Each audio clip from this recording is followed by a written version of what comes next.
Images കഴിഞ്ഞാൽ നമുക്ക് next handle ചെയ്യേണ്ടി വരുന്ന അല്ലെങ്കിൽ വളരെ ഇൻട്രസ്റ്റിംഗ് ആയിട്ടുള്ള ഒരു ഫയൽ മോഡ് അല്ലെങ്കിൽ മൊഡാലിറ്റി എന്ന് പറഞ്ഞാൽ ഓഡിയോ സൗണ്ട്സ് ആണ്. സൗണ്ടുകൾ ഹാൻഡിൽ ചെയ്യുക പൈത്തണിൽ. എങ്ങനെ സൗണ്ട്സ് ലോഡ് ചെയ്യാം, അതിനെ എങ്ങനെ നമ്പേഴ്സ് ആക്കി അതിൻ്റെ കൺവേർട്ട് ചെയ്തെടുക്കാം, എന്നിട്ട് അതിൻ്റെ എന്തെങ്കിലും ഡേറ്റ പ്രോസസ്സിങ് ലൈക്ക് പല കാര്യങ്ങൾ ചെയ്യാൻ സാധിക്കും. Mixing, amplification, attenuation, separation. അത് വളരെ ഇൻട്രസ്റ്റിംഗ് ആയിട്ടുള്ളൊരു ഏരിയയാണ്. അപ്പോൾ അതിനായിട്ട് നമുക്ക് എങ്ങനെ ലോഡ് ചെയ്യാം ഒരു സിമ്പിൾ വേവ് ഫയൽ, അതായത് അൺകംപ്രസ്ഡ് ആയിട്ടുള്ള ഒരു ഫയലാണ് വേവ് ഫയൽ എന്ന് പറഞ്ഞു കഴിഞ്ഞാൽ. ഫോർമാറ്റ് എന്ന് പറഞ്ഞാൽ നമുക്ക് MP3 ഫോർമാറ്റൊക്കെ അറിയാം. അപ്പോൾ അതുപോലുള്ള ഫയലുകൾ എങ്ങനെ ലോഡ് ചെയ്യാം, ഏത് ലൈബ്രറിയാണ് അതിന് വേണ്ടി യൂസ് ചെയ്യുന്നത്, അതിനെ പ്രോസസ്സ് ചെയ്യാനും അതിൻ്റെ അതിൽ നിന്ന് ഫീച്ചേഴ്സ് എക്സ്ട്രാക്ട് ചെയ്യാൻ അങ്ങനെയുള്ള കാര്യങ്ങൾ ചെയ്യാനൊക്കെ ആയിട്ട് നമുക്ക് വളരെ ഹെൽപ്ഫുൾ ആയിട്ടുള്ള ലൈബ്രറി ഏതാണെന്ന് ചോദിച്ചു കഴിഞ്ഞാൽ അതിന് പറ്റുന്ന ലൈബ്രറിയാണ് ലിബ്രോസ എന്ന് പറയുന്ന ലൈബ്രറി.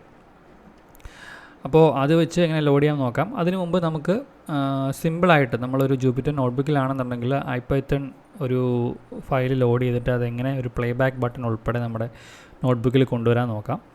അപ്പോൾ അതിനായിട്ട് ഞാൻ ജസ്റ്റ് sample.wave എന്ന് പറഞ്ഞിട്ടൊരു ഫയൽ അതിനിട്ട് ഗൂഗിൾ കൊലാബ് ആയതുകൊണ്ട് തന്നെ എൻ്റെ വർക്ക് സ്പേസിലോട്ട് എനിക്ക് അപ്ലോഡ് ചെയ്യണം. അപ്പോൾ ഞാനൊരു ഫയൽ അപ്ലോഡ് ചെയ്യുവാണ്. അതിനുശേഷം ഞാനൊരു ഒരു IPython.display എന്ന് പറയുന്ന, അതായത് IPython ലൈബ്രറിയിൽ നിന്ന് .display എന്ന് പറയുന്ന മോഡ്യൂളിൽ നിന്ന് IPD എന്ന് പറയുന്ന ഒരു സബ് മോഡ്യൂൾ ഞാൻ ഇമ്പോർട്ട് ചെയ്യണം. അപ്പോൾ ഇത് ഇമ്പോർട്ട് ചെയ്ത ശേഷം IPD.audio എന്താണോ എൻ്റെ ഫയലിൻ്റെ പേര് അത് കംപ്ലീറ്റ് പാത്ത് ഉൾപ്പെടെ കൊടുക്കാം. ഇപ്പോൾ തൽക്കാലം ഇതിൻ്റെ ഹോം ലൊക്കേഷനിൽ തന്നെ അല്ലെങ്കിൽ ഡിഫോൾട്ട് ലൊക്കേഷനിൽ കിടക്കുന്നതുകൊണ്ട് ഫയലിൻ്റെ പേര് മാത്രമേ കൊടുക്കുന്നുള്ളൂ. ഇത്രയും കൊടുത്ത ശേഷം ഇത് റൺ ചെയ്ത് കഴിഞ്ഞാൽ എനിക്കിവിടെ ഒരു പ്ലേ ബാക്ക് ബട്ടൺ അവൈലബിൾ ആവും. അതായത് 5 സെക്കൻഡ് ഉള്ള ഒരു ഓഡിയോ ആണ്. ഇവിടെ ഒരു പ്ലേ ബാക്ക് ബട്ടൺ ഉണ്ട്, അതിൻ്റെ ഒരു സീക്ക് ബാർ ഉണ്ട്, അതുപോലെ വോളിയം കൺട്രോൾ ഉണ്ട്, പ്ലേ ബാക്ക് സ്പീഡ് അഡ്ജസ്റ്റ് ചെയ്യാനുള്ള ഓപ്ഷൻ ഉണ്ട്. അപ്പം ഇത്രയും വന്നു കഴിഞ്ഞാൽ നമുക്കിവിടെ ഇത് പ്ലേ ചെയ്ത് നോക്കിക്കഴിഞ്ഞാൽ ഇതിൻ്റെ അകത്ത് വരുന്ന ഈ ഫയലിൻ്റെ അകത്തെ കണ്ടൻറ്റ് എന്താണെന്നുള്ളത് പ്ലേ ചെയ്ത് നോക്കാൻ സാധിക്കും. അപ്പം ഞാൻ ജസ്റ്റ് ഒരു ടോൺ വരുന്ന ഒരു സൗണ്ടാണ്. അപ്പം നിങ്ങൾ എന്തെങ്കിലും സ്പീച്ച് അങ്ങനെയുള്ള കാര്യങ്ങൾ ഇട്ടിട്ടുണ്ടെങ്കിൽ നിങ്ങൾക്കത് ആസ്വദിച്ച് കേൾക്കാൻ സാധിക്കും. അപ്പോൾ ഇത് നമുക്ക് വളരെ ഹെൽപ്ഫുള്ളാണ്. അതായത് എന്തെങ്കിലുമൊക്കെ ഓഡിയോ റിലേറ്റഡ് ആയിട്ടുള്ള ഫയൽസൊക്കെ വെച്ച് നമുക്ക് എന്തെങ്കിലുമൊക്കെ ചെയ്യണം, അത് നമ്മുടെ നോട്ട്ബുക്കിൽ പ്രോസസ്സ് ചെയ്ത ശേഷം അതിൻ്റെ ഔട്ട്പുട്ട് അങ്ങനെ പ്ലേ ബാക്ക് ചെയ്ത് കാണിക്കണം എന്നൊക്കെ ഉണ്ടെങ്കിൽ നമുക്ക് വളരെ ഹെൽപ്ഫുള്ളാണ്. അത് IPython ഡിസ്പ്ലേയിൽ നിന്ന് ഇമ്പോർട്ട് ചെയ്തിട്ട് നമുക്ക് ചെയ്യാൻ സാധിക്കും. ഇനി ഈ ഫയലിനെ നമുക്ക് ലോഡ് ചെയ്ത് numpy array ആക്കി മാറ്റി എന്തെങ്കിലും ഓപ്പറേഷൻസ് ഒക്കെ ചെയ്യണം എന്നുണ്ടെങ്കിൽ ലോഡ് ചെയ്യാനും അതുപോലെ തന്നെ ഓപ്പറേഷൻസ് എഡിറ്റിംഗ് ചെയ്ത numpy arrayനെ തിരിച്ച് ഓഡിയോ ആയിട്ട് വേവ് ഫയലായിട്ടോ MP3 ആയിട്ടൊക്കെ റൈറ്റ് ചെയ്യണമെന്നുണ്ടെങ്കിൽ നമുക്ക് ലിബ്രോസ എന്ന് നേരത്തെ പറഞ്ഞിരുന്നു. ലിബ്രോസ എന്ന് പറയുന്ന ലൈബ്രറി വെച്ചാണ് ചെയ്യുന്നത്. അപ്പോൾ ലിബ്രോസ വെച്ച് എങ്ങനെ ഈ സെയിം വേവ് ഫയൽ ലോഡ് ചെയ്ത് numpy array ആക്കി മാറ്റാം എന്ന് നമുക്ക് നോക്കാം. അപ്പോൾ ലിബ്രോസ ഇമ്പോർട്ട് ചെയ്യുക. അതുപോലെ librosa.load എന്ന് പറയുന്ന ഫംഗ്ഷനാണ് ഈ ഫയൽ ലോഡ് ചെയ്യാനായിട്ട് നമ്മൾ യൂസ് ചെയ്യുന്നത്. ഇവിടെയും ഫയലിൻ്റെ പേര് അല്ലെങ്കിൽ ഫുൾ പാത്ത് കൊടുക്കുക. ഇത് 2 കാര്യങ്ങൾ നമുക്ക് റിട്ടേൺ ചെയ്യും. ഒന്ന്, ഈ ഫയലിൻ്റെ സാമ്പിളിംഗ് റേറ്റ്, അതായത് ഒരു സെക്കൻഡിൽ എത്ര സാമ്പിൾ വീതമാണ് ഈ ഫയൽ ക്രിയേറ്റ് ചെയ്തിട്ടുള്ളത് എന്നുള്ളത് വരും. 2, ആ റോ ഓഡിയോ ഡേറ്റ, അതായത് ഒരു നമ്പേഴ്സ് ആയിട്ട് തന്നെ. നിങ്ങൾക്കറിയാം പ്രഷർ ഫ്ലക്ച്വേഷൻസ് ആയിട്ടാണ് സൗണ്ട്, ഒരു 1 ഡയമെൻഷണൽ numpy array ആയിട്ടായിരിക്കും അത് വരുന്നത്. അപ്പം ഫ്ലക്ച്വേഷൻസ് അനുസരിച്ചായിരിക്കും നമുക്കത് വരുന്നത്. അപ്പം 2 കാര്യങ്ങളാണ്. ആ ഒരു കംപ്ലീറ്റ് numpy arrayനെ അത് തിരിച്ചു തരും. അതുപോലെ എത്ര സാമ്പിൾ പെർ സെക്കൻഡിലാണ് ഈ ഫയൽ ക്രിയേറ്റ് ചെയ്തിട്ടുള്ളതെന്നുള്ള ഇൻഫർമേഷനും കിട്ടും. അപ്പം രണ്ടാമത്തെ ആർഗ്യുമെൻറ്റ് സാമ്പിളിംഗ് റേറ്റും ആദ്യത്തെ റിട്ടേൺ ചെയ്യുന്ന വാല്യൂ ആ റോ ഓഡിയോ അറേയും ആയിരിക്കും വരുന്നത്. അപ്പം നല്ല ഹൈ റെസൊല്യൂഷനുള്ള സൗണ്ട് ആണെന്നുണ്ടെങ്കിൽ സാമ്പിളിംഗ് റേറ്റ് ഒബ്വിയസ്ലി ഹൈ ആയിരിക്കും. അപ്പം യൂഷ്വലി നമ്മുടെ MP3 എന്ന് പറഞ്ഞാൽ 16K, 48K, 24K അങ്ങനെയൊക്കെ ഒരു റേഞ്ചിലാണ് അതിൻ്റെ സാമ്പിളിംഗ് റേറ്റ് വരുന്നത്. അപ്പം ഈ ഒരു ഫയലിൻ്റെ റേഞ്ച് എന്താണെന്ന് നമുക്ക് നോക്കാം.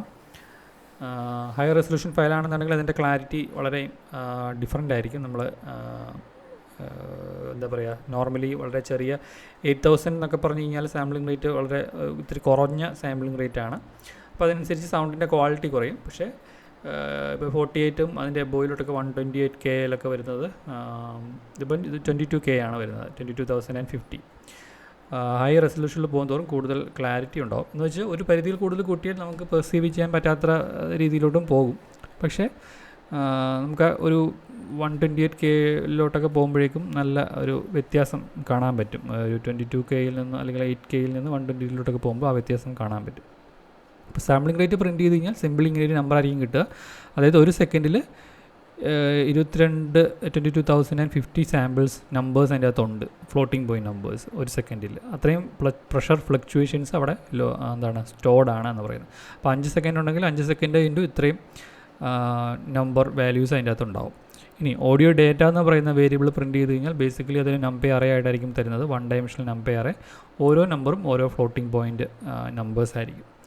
ഇപ്പം ഞാൻ നേരത്തെ പറഞ്ഞ പോലെ തന്നെ ഇതിൻ്റെ ലെങ്ത് നമുക്ക് ചെക്ക് ചെയ്ത് നോക്കണമെന്നുണ്ടെങ്കിൽ ചെക്ക് ചെയ്യാം.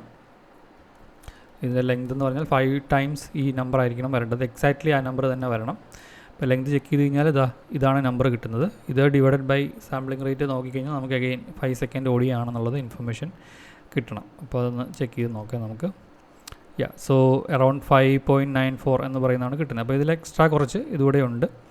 അപ്പം ഇവിടെ നമ്മൾ പ്ലേ ബാക്കിൽ അത് ജസ്റ്റ് റൗണ്ട് ചെയ്ത് 5 എന്ന് പറഞ്ഞ് കാണിച്ചതാണ്. അതായത് 5.94 ലെങ്ത് വരുന്ന ഒരു ഓഡിയോ ഫയലാണ് ആക്ച്വലി ഇത് വരുന്നത് എന്നുള്ളത്. ഓക്കെ, സോ ഈ രീതിയിൽ നമുക്ക് ആ ഫയൽ ലോഡ് ചെയ്യാം. ആ അറേ നമുക്ക് വ്യൂ ചെയ്ത് കാണാനും സാധിക്കും. ഇനി ആ അറേയിൽ അങ്ങനെ ലോഡ് ചെയ്ത അറേയിൽ എന്തെങ്കിലും ട്രാൻസ്ഫോർമേഷൻസോ അങ്ങനെയുള്ള കാര്യങ്ങൾ ചെയ്യണമെന്നുണ്ടെങ്കിൽ നമുക്ക് ചെയ്യാവുന്നതാണ്. ഇതിൻ്റെ ഏതെങ്കിലും ഒരു ഇൻഡിവിജ്വൽ വാല്യൂ എടുത്തു കഴിഞ്ഞാൽ അതൊരു ഫ്ലോട്ടിംഗ് പോയിൻറ്റ് നമ്പറാണെന്ന് നിങ്ങൾക്ക് കാണാൻ സാധിക്കും.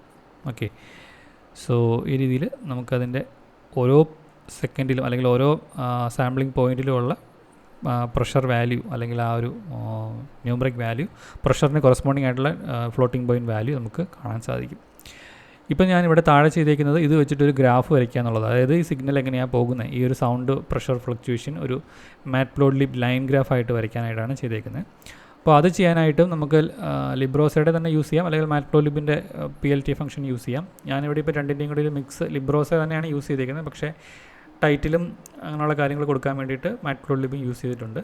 അപ്പോൾ ഞാനൊരു ഫിഗറിൻ്റെ സൈസൊക്കെ ഒരു 6:4 സെറ്റ് ചെയ്തു. അതുപോലെ ലിബ്രോസയുടെ വിഷ്വലൈസേഷൻ ഡിസ്പ്ലേ വേവ് ഫോം വിഷ്വലൈസേഷന് വേണ്ടിയിട്ടുള്ള ഫംഗ്ഷനാണ് ഞാനിവിടെ വിളിച്ചേക്കുന്നത്. അവിടെ ആ ഓഡിയോ ഡേറ്റയും സാമ്പിളിംഗ് റേറ്റും കൊടുത്തു കഴിഞ്ഞാൽ നമുക്ക് ആ എക്സ് ആക്സിസ് ഉൾപ്പെടെയുള്ള കാര്യങ്ങൾ, ആ ഒരു ടൈം ലൈൻ, എക്സൈസിൽ വരുന്ന ടൈം ലൈൻ ഉൾപ്പെടെയുള്ളത് ഡിസ്പ്ലേ നൈസ്ലി ഡിസ്പ്ലേ ചെയ്ത് കിട്ടും. ഇപ്പോൾ ഇവിടെ നമുക്ക് ടൈം ഇൻ സെക്കൻഡ്സ് കാണാൻ സാധിക്കും. 5.9 അറൗണ്ട് വരുന്ന ഓഡിയോ ലെങ്താണ്. ഇങ്ങനെയാണ് ആ പ്രഷർ ഫ്ലക്ച്വേഷൻ പോകുന്നത്. ഇതാണ് ആ ഓരോ ഫ്രാക്ഷൻ ഓഫ് സെക്കൻഡിലും വരുന്ന പ്രഷർ ഫ്ലക്ച്വേഷൻസ്. ഇത് വളരെ ഇൻട്രസ്റ്റിംഗ് ആണ്. ഓരോ സൗണ്ടിനും എങ്ങനെയായിരിക്കും ഈ വേവ് ഫോം പോകുന്നതെന്നൊക്കെയുള്ളത് നമുക്ക് നോക്കാൻ വളരെ ഹെൽപ്ഫുള്ളാണ്. അപ്പോൾ ഇതിൻ്റെ ഒരു റീജിയൻ മാത്രം നമുക്കിപ്പോൾ ആദ്യത്തെ ഒരു 200 സാമ്പിൾസ് മാത്രം കാണണമെന്നുണ്ടെങ്കിൽ നമുക്ക് അതും ചെയ്ത് നോക്കാവുന്നതാണ്. ഇങ്ങനെയാണ് ആ ഒരു ഫ്ലക്ച്വേഷൻ പോകുന്നത്. അതൊരു 50 ആക്കി നോക്കാം, അല്ലെങ്കിൽ 40 ആക്കി നോക്കാം. ഇതുപോലൊരു ജമ്പ് ചെയ്ത് പോകുന്ന ഒരു സ്മൂത്ത് കർവ് അല്ല ഇപ്പം നമ്മൾ കേട്ട ഓഡിയോയ്ക്കുള്ളത് എന്നുള്ളതാണ് ഇത് സൂചിപ്പിക്കുന്നത്.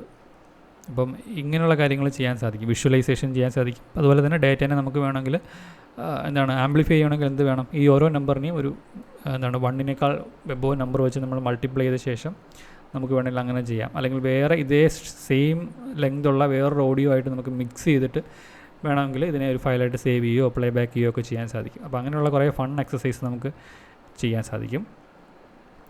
അപ്പോൾ ഇത് എക്സാക്റ്റ് ലെങ്തിൽ വരുന്ന ഒരു ഓഡിയോ നമുക്ക് വേണമെങ്കിൽ ഇതിലോട്ട് മിക്സ് ചെയ്ത് കയറ്റാൻ സാധിക്കും. അപ്പോൾ അങ്ങനെയുള്ള എക്സസൈസൊക്കെ ചെയ്യാനായിട്ട് നമുക്ക് ഫൺ എക്സാമ്പിൾസ്, എക്സ്പെരിമെൻറ്റേഷൻ ഒക്കെ ചെയ്യാനായിട്ട് നമുക്ക് വളരെ ഹെൽപ്ഫുള്ളാണ്. അപ്പം ഓഡിയോ ബേസ് ചെയ്തിട്ട് നിങ്ങൾ എന്തെങ്കിലും വർക്ക് ചെയ്യുവാണെങ്കിൽ ഏറ്റവും ബേസിക്കായിട്ട് ആ ഓഡിയോ ഫയൽ എങ്ങനെ റീഡ് ചെയ്യാം, എങ്ങനെ നമ്പർ അറേ ആക്കാം. പിന്നെ ഇതിൽ വരുന്നത് നമുക്ക് ഈ ലിബ്രോസ ലൈബ്രറിയിൽ ഇതിൻ്റെ ഫീച്ചേഴ്സൊക്കെ എക്സ്ട്രാക്ട് ചെയ്യാനൊക്കെ ആയിട്ട് ഒരുപാട് ബിൽറ്റ് ഇൻ ഫങ്ഷൻസ് ഉണ്ട്. അതായത് ഇപ്പം സ്പീച്ച് ആണെങ്കിൽ MFCC, അതുപോലുള്ള മെൽ കോഎഫിഷ്യൻ്റ്, അങ്ങനെയുള്ള കുറേ ഉണ്ട്. അതുപോലെ ഷോർട്ട് ടൈം ഫോറിയർ ട്രാൻസ്ഫോം, അതിൻ്റെ FFT കാണുക, ഇങ്ങനെയെല്ലാം ബിൽറ്റ് ഇൻ ഫങ്ഷൻസ് ഇതിലുണ്ട്. അപ്പം ഫീച്ചേഴ്സ് കമ്പ്യൂട്ട് ചെയ്യാനും ഫയൽ ലോഡ് ചെയ്യാനും അതിൻ്റെ ഫയൽ ഓൾട്ടർ ചെയ്യാതിട്ട് ആ ഡേറ്റ ഓൾട്ടർ ചെയ്ത് മാനിപ്പുലേറ്റ് ചെയ്ത് തിരിച്ച് സേവ് ചെയ്യാനും ഒക്കെ ഒരുപാട് ഓപ്ഷൻസ് വരുന്ന ലൈബ്രറിയാണ് ലിബ്രോസ എന്ന് പറയുന്നത്. അപ്പോൾ ഇത് വെരി ബേസിക്.